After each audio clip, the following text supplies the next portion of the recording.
and welcome back to Journey with Rebecca. My name is Rebecca, and this year I'm on a journey to start making more things from scratch, whether that be breads or snacks or entire meals, just to get away from buying processed foods from the grocery store and making more things from home so I can control the ingredients that are in them.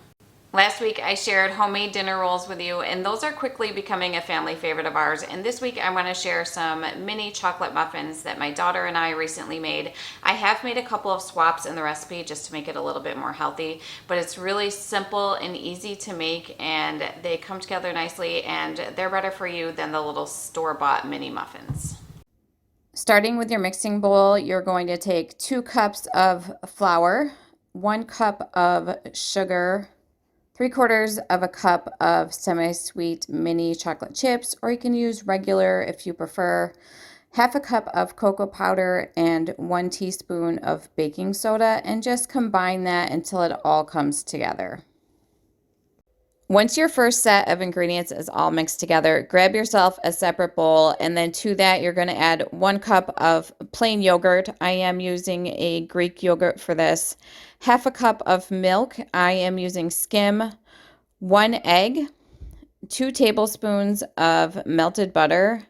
1 teaspoon of vanilla, and then I'm using a ripe mashed banana. And this is where I made a swap in the recipe.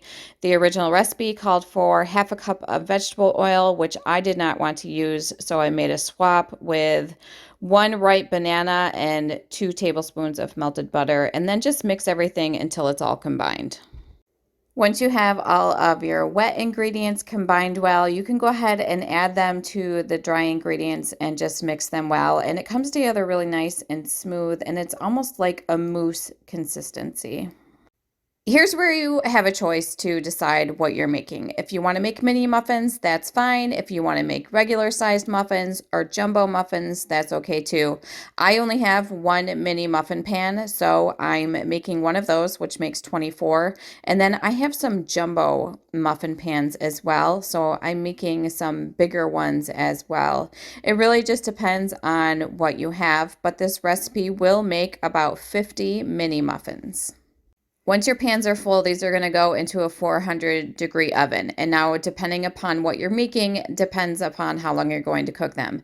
Making the mini muffins takes about 10 to 12 minutes. And if you are making jumbo muffins or regular size muffins, they're obviously going to take a little bit longer. The jumbo muffins took close to 20 minutes or until a toothpick comes out clean. And then I just put them on a rack to let them cool completely. So what we've ended up with is 24 mini muffins and 9 extra large muffins. I used what I had. If I had an extra mini muffin tin, then I would have made more of those, but I just used what I had, and you can use what you have too. So the first time I made these, I made them with the oil. Today I swapped them out, and they're beautiful. They're moist. And I've knocked out that ingredient that I really didn't care for by just adding 2 tablespoons of butter and a mashed banana, and they worked out really well. So with 11 ingredients, I made a healthier swap than the store-bought ones, which I looked up the little mini muffins that you can get at the store.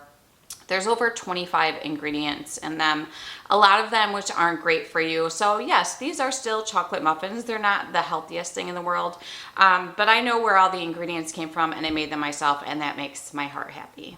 If you're like me and you want to start cooking more and baking more from scratch, go ahead and subscribe. I will have a lot more content coming up of this. I do think it's important to know how to make things from scratch. It's not hard. Is it convenient to buy from the grocery store instead of baking or preparing something homemade? Absolutely. But it's a lot more rewarding when it's something that's homemade, that you know exactly what the ingredients are and what's going into the food that you're making for your family. Thank you for watching. I hope you give these a try for yourself and let me know what you think, and I will see you soon. I've made a terrible mistake and I don't know how to fix it. So yeah, it won't come out. I can't get it out. It's not even budging the tiniest little bit.